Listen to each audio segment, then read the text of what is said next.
नमस्कार मित्रांनो, नर्सिंग एक ईश्वर सेवा मी आरोग्यतू त्या चॅनलमध्ये मी अक्षय तुम्हा सर्वांचं मनापासून स्वागत करते। मित्रांनो, तुम्ही जर आता माझ्या चॅनलवर नवीन आले असाल तर चॅनलला सबस्क्राईब करा, व्हिडिओला लाईक करा आणि शेअर करायला नक्कीच विसरू नका। तर आजच्या व्हिडिओमध्ये आपण बघणार आहोत जीएनएम फर्स्ट इयर स्टुडंट आणि एएनएम स्टुडंटलाही विचारला जाणारा प्रश्न आहे फरक स्पष्ट करामध्ये एअरबॉर्न डिसीज म्हणजे हवेतून होणारे आजार आणि पाण्याद्वारे किंवा पाण्यातून होणारे आजार वॉटरबॉर्न डिसीज। खूप महत्त्वपूर्ण प्रश्न आहे। सगळ्यात महत्त्वाचं म्हणजे मी जे फरक स्पष्ट करा जो तुम्हाला ज्याचे आज उत्तर मी सांगणार त्या प्रश्नाचं उत्तर सांगणार आहे।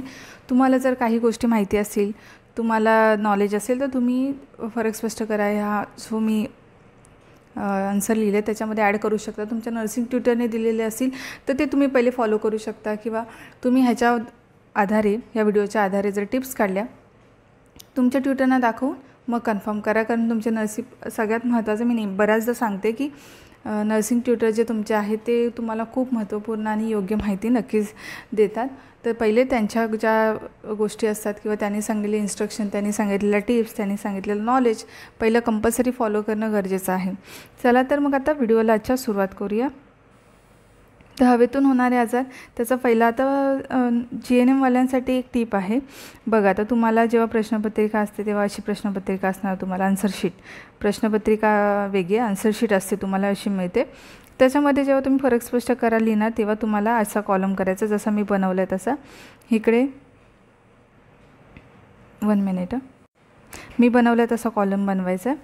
तुम्ही जेव्हा ही ते एक लिहिणार, ही ते एक लिहिणार, का आलं आता माझं इथे बघा दुसरा जो कॉलम आहे तो माझा दुसरा कॉलम इथे खाली कंप्लीट झाला तिसऱ्या ओळीला आणि इथे दुसऱ्या ओळीला। तर जेव्हा तुम्ही तिसरी ओळ चालू करणार ना तेव्हा दोन्ही सिमिलर यायला पाहिजेत, समजलं? ओळी तुम्ही लगेच इथे संपली दुसरी ओळ म्हणून तुम्ही इथे तिसरी ओळ म्हणजे ह्या ठिकाणी तिसरी ओळ चालू करू शकत नाही। ह्याच्याच लाईनच्या मागे इथे ह्या 2 ओळी राहिल्या तरी चालतात। अशा प्रकारे छान सिस्टमॅटिक लिहायचं आहे। त्याचा व्हिडिओ बघूया आपण। हवेतून होणारे आजार याचा पहिला फरक आहे। हे हवेतून होणारे आजार हे हवेमुळे होतात। हवेतून होणारे आजार हे काय हवेद्वारे किंवा हवेमुळे होतात। पाण्यातून होणारे आजार हे पाण्याद्वारे होतात, ठीक आहे। त्याच्यानंतर दुसरा आहे याचा प्रसार खोकणे म्हणजे हवेत याचा प्रसार खोकणे, शिंकणे, दूषित स्राव, नाकातोंडातून येणारे किंवा बोलणे। दूषित स्राव कुठले तर तुम्ही लिहिता नाकातोंडातून येणारे दूषित स्राव हे असं लिहा आणि किंवा बोलणे। तर त्या लिहिताना तुम्ही याचा प्रसार खोकणे, बोलणे, शिंकणे, नाकातोंडातून येणारे दूषित स्राव असे लिहा। माझं थोडंसं लाईन हे झालं तर ऐका आणि व्यवस्थित करा नाहीतर मग नंतर बऱ्याचदा कमेंट येतात की असं आहे तसं आहे। तर तुम्ही तशा प्रकारे लिहू शकता। याचा प्रसार बोलणे, खोकणे, शिंकणे, दूषित स्राव नाकातोंडातून किंवा नाकातोंड जे आपलं असतं त्याच्यातून येणारे म्हणजे बडका किंवा तुम्हाला माहीत असेल ते सगळं जे येतात सिक्रेशन्स असतात त्याच्यातून नाकातोंडातून येणारे दूषित स्राव याच्यामुळे हवेत होतात, याचा प्रसार होतो की आपण खुंकतो किंवा आता जनरली तुम्हाला सांगायला गेलं तर आता आपण थुंकलो आहे, कफ आला आपल्याला, तो कुठे पण टाकलं त्याच्यामध्ये जंतू असतात ते हवेमध्ये मिसळतात आणि मग ते एकमेकाला असे दूषित करतात। तर त्याचं विल्हेवाट योग्य लावली पाहिजे। आणि मी काही गोष्टी ओरली पण सांगेन तर ते मुद्दे तुम्ही ॲड करून 10 मार्क म्हणजे 5 मार्काचा प्रश्न असतो, मुद्दे बनवू शकता, एकदम सोपे आहेत। तर आता दुसरा आहे याचा प्रसार दूषित पाणी प्यायल्यामुळे होतं। तर याचा प्रसार कशामुळे होतो तर दूषित पाणी प्यायल्यामुळे पाण्याद्वारे होणाऱ्या आजारांचा म्हणजे पाण्याद्वारे होणारे आजार आहेत दूषित पाणी प्यायल्यामुळे होतो। कसा होतो ह्युमनला? त्याच्यानंतर तिसरं आहे आता ह्याचे जंतू कसे थुंकीमध्ये मिसळतात तर बोलताना, शिंकताना किंवा आजारी व्यक्तीने खोकताना अंतरून पांघरून यावेळी जंतू धुळीमध्ये मिसळतात। धुळीमध्ये मिसळल्यावरती हवेमध्ये हवा म्हणजे असते, धूळ असते, ते मग ते हवेद्वारे पसरून मग आपल्याला इफेक्ट करतात। तर लिहिताना, बोलताना, शिंकताना किंवा आजारी व्यक्तीने खोकताना अंतरून पांघरून यावेळी जंतू धुळीमध्ये मिसळतात आणि इफेक्ट करतात। आता हे कसे तर उघड्यावर शौच, मलमूत्र, उलटी याची योग्य विल्हेवाट लागत नाही व ते पाण्यात मिसळतात। तर उघड्यावर पाण्याद्वारे होणारे आजार कसे होतात तर उघड्यावर शौचालय म्हणजे शौच करणं उघडे, आपल्याकडे भारतामध्ये बऱ्याचदा ओपन म्हणजे लोक ओपनली संडासला जातात किंवा शौचाला जातात, मलमूत्र त्याची योग्य विल्हेवाट नाही, कुठेतरी हे होते, मग ते दूषित पाणी पाण्यात मिसळून पाणी म्हणजे आता पावसाचं पाणी येताना शुद्ध असतं पण ते प्रदूषकामुळे मिळून ते अशुद्ध होतं, कळालं. मग ते योग्य विल्हेवाट लागत नाही, ते सगळे पाण्यात मिसळून नदीच्या पाण्यामध्ये येणार, मग ते पाणी दूषित होणार, याला कारणीभूत पण माणूसच आहे. ओके. त्याच्यानंतर आहे चौथा फरक बघूया. यामध्ये दूषित धुळीमध्ये असणाऱ्या जंतूच्या व्यक्ती संपर्कात आल्यास त्याला लागण होते. यामध्ये दूषित धुळीमध्ये असणाऱ्या जंतूच्या व्यक्ती संपर्कात आल्यास त्याला लागण होते. आता दूषित धूळ आहे तर आता आपण एखाद्या ठिकाणी ती व्यक्ती संपर्कात आली किंवा एखाद्याची इम्युनिटी कमी असेल तर लगेच, आता आपण तुम्ही कोरोनाचं उदाहरण बघितलं असेल, जर समोरच्या कोरोनाच्या संपर्कात ती व्यक्ती आली की लगेच तिला कोरोनाचं हे व्हायचं, ट्रान्सफर होऊन मग ती व्यक्ती कोरोनाची बाधित व्हायची, कोरोना बाधित. तो बघितलं. सर्दीसुद्धा तुम्ही बघा, आपण एकमेकांच्या जवळ राहिल्यावरती होतं की नाही, तुम्ही एका सर्दी असलेल्या व्यक्तीच्या सोबत सतत राहा, तो शिंकताना वगैरे रुमाल वगैरे त्याने वापर न करू दे, मास्क वापर न करू दे, आपण लगेच त्याच्याने बाधित होणार. आता चौथा फरक आहे, यामध्ये दूषित असलेले पाणी, दूध किंवा त्या पाण्याचा वापर केल्यास. आता ही याच्यामध्ये व्यक्ती कशा बाधित होतात, तर ते दूषित असलेल्या पाण्याचा वापर केला, दूध असतं, दुधासाठी स्वच्छ किंवा घाणेरडं पाणी वापरलं तर, किंवा त्या पाण्याचा वापर केल्यास, किंवा भाज्या धुताना, जनरली भाज्या धुताना ते ऑलरेडी घाणेरड्या पाण्यात भाज्या बनवल्या जातात किंवा उगवल्या जातात आणि त्याच भाज्या आपण स्वच्छ न धुता घेतल्या किंवा त्या घाणेरड्या पाण्याने धुतल्या तर त्याच्याने पण आपण वस्तूंना वापरण्यासाठी घाणेरडं पाणी वापरलं तरी पण आपण बाधित होऊ शकतो.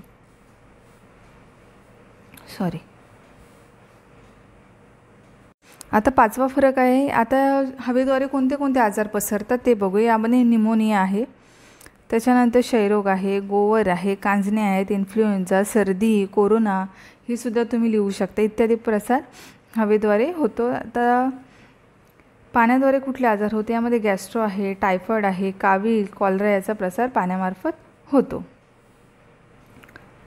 त्याच्यानंतर आता यावर नियंत्रण म्हणजे काय करायचं, तर नियंत्रण आणण्यासाठी किंवा आपण प्रतिबंध कसा करायचा, तर आजारी असलेल्या व्यक्तीने मास्कचा वापर करणे किंवा आपण नॉर्मल व्यक्तीने, ह्याच्यात तुम्ही ॲड करू शकता मुद्दे, मी मोजके सांगितलेत पण मी ओरली सांगितलेले मुद्दे मी नाही ॲड केले तर तुम्ही करू शकता.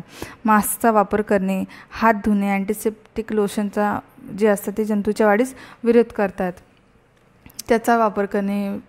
ठीक आहे. त्याच्यानंतर पाण्याद्वारे जे आजार होतात त्याच्यासाठी काय करायचं, तर पाणी हे सुरक्षित असावे व सुरक्षित पाण्याचा वापर करावा. पाणी हे सुरक्षितच असायला पाहिजे आणि आपण लोकांनी सुरक्षित पाण्याचा वापर करावा. पाणी उकळून पिणे, पाणी शुद्धीसाठी क्लोरीन वापरणे, दूध उकळून पिणे, दूध, पाणी किंवा भाज्या धुवून घेणे, पाणी शुद्धीसाठी क्लोरीनचा वापर करणे. ठीक आहे. त्याच्यानंतर याचे दुष्परिणाम लंग अपसेस. आता हवेद्वारे होणाऱ्या आजारांचे दुष्परिणाम काय असतात, तर लंग अपसेस होतात, ब्रॉन्कायटिस किंवा हवेमार्फत कोणत्याही रोगाची लागण होते म्हणजे आहे. दुष्परिणाम काय, तर हवेमार्फत जे जंतू असतात हवे आजार ते कोणत्या हवेतील कोणत्याही रोगाची लागण होते. याचे दुष्परिणाम म्हणजे लंग अपसेस, ब्रॉन्कायटिस किंवा मृत्यूही कधी येऊ शकतो.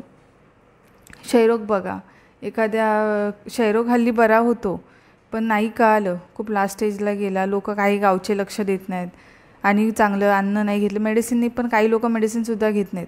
समजलं. म्हणजे असं नाही की क्षयरोगाने प्रत्येक व्यक्ती मरतो ह्याच्याने, पण काही लोक व्यवस्थित मेडिसिन घेत नाहीत, त्यांना किती आरोग्य सेवा दिली तरी पण ते स्वतःच्या मनाशी हट्टी लोक असतात. पण आपल्याकडे त्याच्यावरती सुद्धा औषधोपचार करून क्षयरोग बरा केला जातो.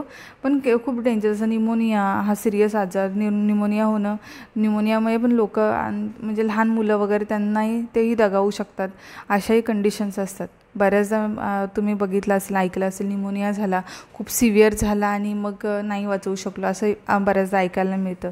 निमोनियाने लगेच सडनली डेथ होत नाही, पण बऱ्याचदा लहान मुलं वगैरे असतात त्यांना खूप चान्सेस असतात, खूप म्हणजे लास्ट स्टेजला कळाल्यावरती. कधी काही लोक लवकर त्यांचा उपचार करत नाहीत, तेवढे हे नसतात किंवा त्यांना कळत नाही एक्झॅक्टली काय करायला पाहिजे, इग्नोर करतात त्यांची मुलं शक्यतो, अशा प्रकारे होतं. तर याचे दुष्परिणाम आहेत. तर पाण्याद्वारे जे आजार होते त्याचे दुष्परिणाम काय आहेत, तर डिहायड्रेशन होतं, कंटिन्यू मोशन होणार, डिहायड्रेशन होतं, शॉक किंवा मृत्यूही होऊ शकतो. यामध्ये दुष्परिणाम तीव्र असतात याचे. डिहायड्रेशन होतं, गॅस्ट्रो किंवा हे जे आजार होतात त्याच्याने आपण लूज मोशन होणार. लूज मोशन झाल्यावरती मग मृत्यू होऊ शकतो. तर आता हॉस्पिटलमध्ये आता तुम्हाला 8वा फरक लिहायचा तर हॉस्पिटलमध्ये आपण प्रतिबंध करताना सगळ्यांनी मास्कचा वापर करणे, त्याच्यानंतर आपण जेव्हा अंथरुणाच्या किंवा पांघरूण जे आपण किंवा बेडशीट जे हे करतो तर ते हवेतनं झटकू नये किंवा लादी पुसताना किंवा डस्टिंग करताना आधी पाणी मारून मग ओल्या कपड्याने डस्टिंग करावं. हे आपण प्रतिबंध हॉस्पिटलमध्ये करू शकतो. तर आपण जर आरोग्य कर्मचारी म्हणून प्रतिबंध करताना इथे लोकांना आरोग्य शिक्षण देऊ शकतो. पाणी उकळून प्या, फिल्टरचं पाणी प्या. जे आता फिल्टर अवेलेबल नसतात तर क्लोरीनचा वापर पाण्यामध्ये करू शकता. असं लोकांना आपण हे करू शकतो. पाण्याद्वारे होणाऱ्या आजारांमध्ये लोकांना सांगू शकतो. किंवा डिहायड्रेशन असेल तर लगेच किंवा साथ आली तर लवकरात लवकर आपण त्याच्यावरती प्रतिबंध केला पाहिजे आरोग्य कर्मचारी म्हणून. हाही 8वा मुद्दा तुम्ही त्याच्यामध्ये ॲड करू शकता. मी ह्याच्यात लिहिला नाही आहे तर तुम्ही ॲड करू शकता. तर अशा प्रकारे आणि जे तुम्हाला माहीत असेल, तुम्हाला सुचत असेल तेही मुद्दे ॲड करा. 10-12 मुद्दे झाले तरीही चालतात, असं नाही आहे स्पेसिफिक तेवढे लिहायला पाहिजेत. तर तुम्ही कितीही लिहू शकता, 10, 12, 13 लिहू शकता. आणि आजचा व्हिडिओ कसा वाटला मला नक्की कळवा. लवकरच भेटू आपण पुढच्या व्हिडिओमध्ये. खूप असा फापट पसारा झाल्यासारखा झाला व्हिडिओ, पण भेटू आपण लवकरच दुसऱ्या व्हिडिओमध्ये. तोपर्यंत काळजी घ्या, मस्त राहा, स्वस्थ राहा. धन्यवाद.